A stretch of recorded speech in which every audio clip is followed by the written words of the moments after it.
Nyinga en Dr. Shemo Uma.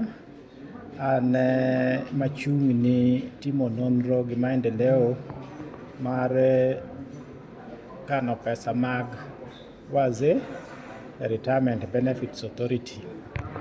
Koro kawuono gi kiny wan Kisumo ka walando ber mar kano pesa mar retirement ma kichopo e retirement ka ok inyal tiyo koro dendi ok nyal tiyo kata chunyi gombo tich to in kod pesa ma koro inyalo tiyogo e yoreni ma pod itemo dak, nikech ibiro retire to pod in gi ngimani, ibiro dwaro chiemo, ibiro dwaro thieth e osiptal, to bende ibiro dwaro mondo ibed kod ot. Koro wabiro ka mondo walos kod jo Jua Kali ma Kisumo ka.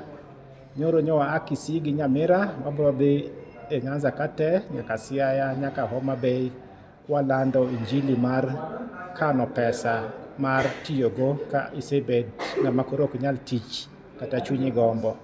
Wadwaro mondo jo Kenya te odonj kata obed kod mpangilio machal kama.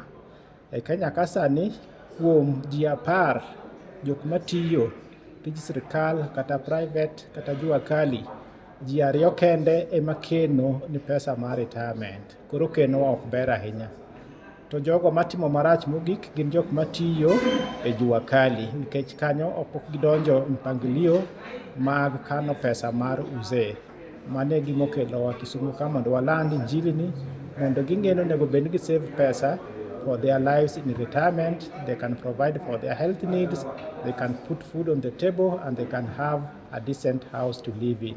Gima wagombo negi en ni ka gi retire to ngimagi dhi maber kaka pile kaka nyocha gitiyo. To mano nyalore mana ka gikano pesa moro thenge, matiende ni wagombo ni sama nwang'o pesa na moro kata ka en Jua Kali kamano, gima pesa ne timone mokwongo kapok otimo gimoro amora, pok onyiewo kata chiemo, en oketo pesa moro thenge mabiro ng'iyo ngimane kose retire. Pesa ni ichiwe nang'o tok retirement? Ikwano ne pesa ne te mosebedo kokuno to imiye koso imiye matin matin juma ka juma, higa ka higa koso dwe? Pesa ni ka koro isekane to onyuolorega nikech ikete investment kendo medre. Dagombo lero ni sama ichoke, kok ichoko mohingo 20,000 i dwe, to pesa no ok go osuru. To pesa no kobedo invested bende, pesa monyuolo ok ng'ad osuru kuome. To koro sama ibiro yude kise retire kata kichopo higni 60, mano koro koyieni kawo pesa ni, to sama ikawe no nitie yore 2 minyalo kawe go. To luwore kod pension scheme ma inie member. Ka in e pension scheme iluongo ni Provident Fund, to pesa ni no ibiro chuli dichiel. To koro ijipanga kod maisha ni. To ka in e pension scheme, ibiro chuli 3/10 lump sum. To modong' 6/10 ibiro chuli dwe ka dwe kaka idware mondo omed rito ngimani kadhi mbele. Wan wapendekeza ga ni mondo ng'ato kik kaw pesa no dichiel te, nikech pesa mang'eny kikawo dichiel to ketho wiji, koro itiyogo atiya olale. Wadwaro ni ikaw athadno, kata kik ikaw athadno, tikawe dwe ka dwe, nikech mahitaji ni to ng'eny. Wasetimo utafiti mang'eny, research mang'eny, jogo mose retire wacho ni ging'e to dagikaw pesa no, digikaw matin matin monwang'go chiembe mapile, mong'iewogo yath kotuo, to kendo losogo ode modakie. Omiyo wan wagombo ni mondo kik imul pesa no nyaka ichop retirement. Lakini kichopo higa mar 50 to yieni kawo nus mar pesa no lump sum kapod kata initiyo, lakini wadwaro mondo kik umule nyaka uchop retirement. Berne ni kinyalo vumilia ma Nyasaye okonyi mogwedhi michopo higni 65 kapok ichako nwang'o pesa no, to koro ibiro yude mokichulo osuru. Matiende ni kikano pesa mar 20,000 kadok piny, ikano mokichulo osuru, tokete biashara moro to onyuolo ohala no ok chul osuru, idwoke mana scheme kanyo. To kivumilia nyaka higni 65, sama iyude cha bende iyude mokichulo osuru. Koro in exempt, tax exempt nyadidek. Mano e gombo mwadwaro.